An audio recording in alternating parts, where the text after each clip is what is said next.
Hello friends, welcome to History Mystery Channel. కోనసీమలోని భవంతి గురించి చెప్పబడిన కథ ఒక భయానక అనుభవాల సిరీస్. ప్రత్యేకంగా ఆ ప్రాంత ప్రజలలో చాలా కాలంగా ప్రసిద్ధి చెందింది. ఈ కథలోని భవంతి పాతకాలపు నిర్మాణమై అనేక అద్భుత సంఘటనలు చోటు చేసుకున్నాయని చెప్పబడుతుంది. కోనసీమ ఒక అందమైన మరియు పచ్చని ప్రాంతం. ఇది గోదావరి నదీ తీరంలో ఉంది. పల్లెలు, పొలాలు మరియు పూర్వపు భవంతులు ఈ ప్రాంతానికి ప్రత్యేకతలు. ఈ కథలోని భవంతి కూడా చాలా పాతది. దశాబ్దాల క్రితం నిర్మించబడింది. ఈ భవంతి ఒకప్పుడు గొప్ప కుటుంబానికి చెందినదని, అక్కడ వారు సుఖసంతోషాలతో నివసించేవారని చెబుతారు. కానీ కాలక్రమంలో ఈ భవంతి దుస్థితిలోకి వెళ్లిపోయింది మరియు అందులో నివసించిన కుటుంబం ఒక విషాదకర సంఘటనతో ఎదురైంది.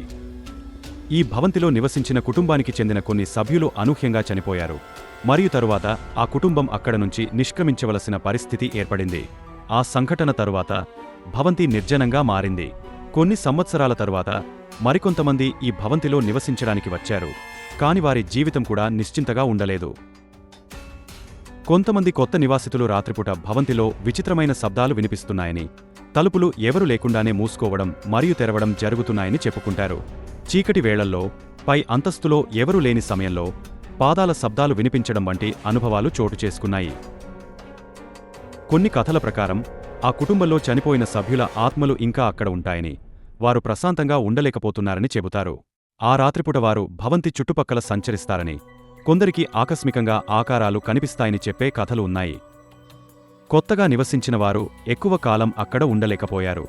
వారు అక్కడ పడుతున్న భయంకర అనుభవాలను సహించలేక ఆ భవంతిని వదిలి వెళ్లిపోవాల్సి వచ్చింది. ఇక అప్పటినుంచి ఆ భవంతి పూర్తిగా నిర్జనంగా మారింది. ఎవ్వరూ అక్కడ నివసించడానికి ఆసక్తి చూపడం లేదు, ఎందుకంటే గతంలో జరిగిన ఈ సంఘటనలు స్థానికులలో భయాన్ని కలిగించాయి. కోనసీమ ప్రాంతంలో ఈ భవంతి గురించి చాలామంది భయంతో మాట్లాడతారు. స్థానిక ప్రజలు రాత్రిపూట ఆ భవంతి సమీపంలో వెళ్లడానికి కూడా భయపడతారు.